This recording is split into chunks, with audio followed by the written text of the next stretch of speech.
আমি সুন্দর মৃত্যু চাই, সততার সহিত মৃত্যু চাই। মরে যাওয়ার পরে যেন বলে বাংলাদেশে আর এরকম একজন সতেন্দ্রী ছিল না, বাংলাদেশে আর একজন এরকম কর্মী বান্ধব নেতা ছিল না, এই কথা যেন বলতে পারে। পরিশেষে আপনাদেরকে বলতে চাই, বন্ধুরা, আমার তো এক ধরনের বিদায়, এটা তো বুঝেন। আর আমি তো যা করি তা বলি না, এটাও তো বুঝেন।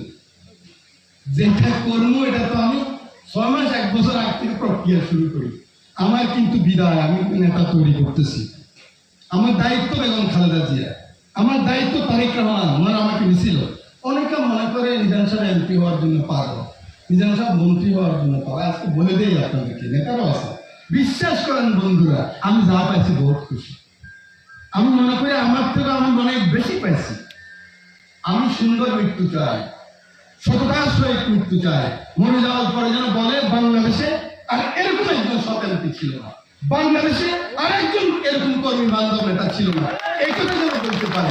সেই জন্য মৃত্যু অবধি যে যেখানে থাকবে, যতক্ষণ আমার 10 টাকা থাকবে, মনে করবেন যে 7 টাকা 8 টাকা 6 টাকা খরচ করে ফেলবো, কোনো অসুবিধা নেই। যতক্ষণ এই প্রাণের রক্ত থাকবে, যতক্ষণ জীবন থাকবে, ততক্ষণ আপনাদের সাথে থাকবো, মরি না মরা পর্যন্ত। এটা কিন্তু স্পষ্ট বললাম।